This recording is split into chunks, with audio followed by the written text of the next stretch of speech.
को ज्ञान दिया था। तब अर्जुन तो सुन रहे थे, लेकिन युधिष्ठिर जी सोच रहे थे हाय हम ही रो तो छोटो भैया हमें क्या सुनने का मानने। तो देखो भैया, दत्तात्रेय जी ने 24 गुरु बनाए, चिंटी से लेकर हाथी और इनसे छोटे बड़े जीव जंतुओं से भी ज्ञान लिया। तो ज्ञान जहां मिल जाए वहां ले लो, कौन पैसा लगाए। बोलो राधे राधे। युधिष्ठिर जी बोले हम ही तो छोटो भैया है, हमें नहीं सीखने। तो बोले किसी बड़े से सिखवा देंगे। तो पांडवों को ले गए भीष्म पितामह के पास। भीष्म पितामह बाणों की सैया पर लेटे थे। जब बाणों की सैया पर लेटे थे और सबने जाकर के प्रणाम किया, भगवान बोले तेरा ज्ञान दे दो। युधिष्ठिर जी से बोले युधिष्ठिर दान धर्मान राज धर्मान मोक्ष धर्मान विभागसा। बोले आपको राज्य चलाना है, आपके राज्य में कोई भूखा ना सोवे, चोरी चकारी नहीं होनी चाहिए, दान भी देना अनिवार्य है, उसको कूट रीति से नहीं, छल नीति से नहीं, धर्म नीति से चलाओ। जब ज्ञान देने लगे तो द्रौपदी हंसने लगी। पितामह ने कहा क्यों द्रौपदी हंस क्यों रही हो। बोले पितामह क्षमा करना इसलिए हंस रहे, जब हमारी साड़ी खींची जा रही थी उस समय ज्ञान नहीं दिया आपने कौरवों को, और आज हमें ज्ञान दे रहे हो। तो भीष्म पितामह बोले द्रौपदी उस समय मैंने दुर्योधन का नमक खाया था, तो जैसा खाओगे अन्न वैसा होगा मन, और जैसा पियोगे पानी वैसी होगी वाणी। अब हमने अन्न ही पाप का खाया तो हम वैसे ही बोल रहे थे। अरे मुझे इच्छा मृत्यु का वरदान है, मैं 56 दिन से सैया पर लेटा हूं, मैं चाहता तो अपने प्राण कब के त्याग देता, लेकिन नहीं, मेरा जो रक्त प्रवाहित हो रहा है उससे सारा जो पाप का अन्न खाया था वो निकल गया। अब मैं पापात्मा नहीं हूं, इसलिए आज मैं ज्ञान देने के लायक हूं, इसलिए ज्ञान दे रहा हूं। महाराज बहुत अच्छी बात कही, क्या कि तन पवित्र सेवा किए। शरीर कैसे पवित्र होगा? सेवा करने से। माता पिता की सेवा करो, गुरु की सेवा करो, मंदिर में जाओ भगवान की सेवा करो, झाड़ू पोंछा आदि सब। कि तन पवित्र सेवा किए और धन पवित्र कर दान। दान का मतलब ये नहीं कि जितना आया वो दान कर दिया। दान का मतलब शास्त्र कहता 10%। 10% नहीं हो पाए तो भैया जब भी आप मंदिर जाओ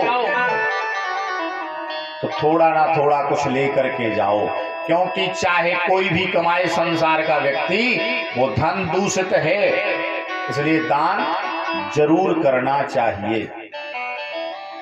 हम तो कहते आप दान के 4 हिस्से कर लो। एक हिस्से से पक्षियों को दाना चुगवा दो, एक हिस्से से मछलियों को दाना चुगवा दो, तीसरे हिस्से से गाय आदि को घास डाल दो, चौथा हिस्सा करो उससे कोई धर्म कर लो, पुण्य कर लो। कोई भूखा है भोजन करा दो, किसी कन्या के विवाह में कुछ सहयोग कर दो, कोई रोगी है उसके रोग में कुछ दान कर दो। तो तन पवित्र सेवा किए, धन पवित्र कर दान, और मन पवित्र हरि भजन सो भूत त्रिविध कल्याण। तो हाथ सोड़े नहीं लगते दान किए, हाथ सोड़े नहीं लगते दान किए, हाथ सोड़े नहीं लगते दान बिना, हाथ सोड़े नहीं लगते चाहे लाखों कंगना पाइए, चाहे लाखों कंगना पाइए, चाहे लाखों कंगना पाइए, चाहे लाखों कंगना पाइए, हाथ छोड़े नहीं लगते दान बिना, हाथ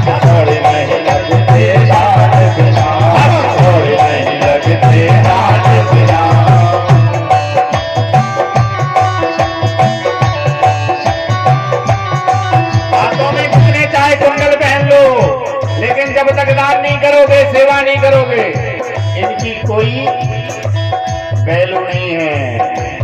और चाहे लाखों कुंडला पाइए, चाहे लाखों कुंडला पाइए, चाहे लाखों कुंडला पाइए, चाहे लाखों कुंडला पाइए, वो कान थोड़े नहीं लगते भजन बिना, थोड़े नहीं लगते भजन बिना, कान थोड़े नहीं लगते भजन बिना, थोड़े नहीं लगते भजन बिना।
शरीर को चाहे जितना चाहे सोना चांदी हीरा मोती से सजा लो, बिना भजन के कछु होवे वारो नहीं है। बोलो राधे राधे।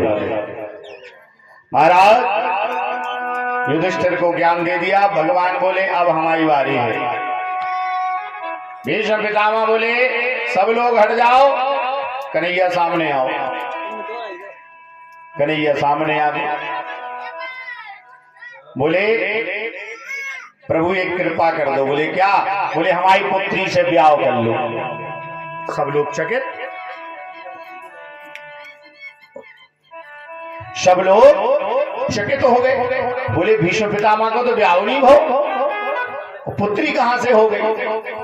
तो भीष्म पितामह कहते हैं इति मते रूप कल्पिता वितृष्टा भगवते सात्वत पुंगवे विभूमि। इति मते रूप कल्पिता वितृष्टा भगवते सात्वत पुंगवे विभूमि। सुख मुख गते पठित विहर्तु प्रगति मुखेयुषे यत् भव प्रवाह यत् भव प्रवाह। इति मति रूप, जो हमारी मति है, मति बुद्धि। अब किसी की बुद्धि भगवान में लग जाती है, किसी की बुद्धि पाप में लग जाती है। तो बोले हमारी मति ने, हमारी बुद्धि ने कन्हैया के अलावा किसी को नहीं देखा, किसी को नहीं चाहा। तो ये बुद्धि निर्मल है, आप अपनी इससे विवाह कर लो। और भीष्म पितामह वो बात कहने लगे क्या? बोले वो दिन हमें याद आता है क्या, जिस दिन हमने ये संकल्प किया क्या कि आज जो हरि शस्त्र ना गहाऊं तो लाजो गंगा जननी को मैं शांतनु सुत न कहूं। हमने एक दिन संकल्प किया, प्रतिज्ञा की कि मैं, भगवान ने संकल्प लिया था भगवान ने। जब महाभारत का युद्ध होना था तो उस समय दुर्योधन और अर्जुन दोनों गए थे भगवान के पास कि हमारा सहयोग करिए युद्ध में। तो भगवान बोले देखो एक तरफ तो हम अकेले हैं तो हम अस्त्र शस्त्र नहीं उठाएं, और दूसरी तरफ हमारी सेना है, जिसको जो चाहिए हो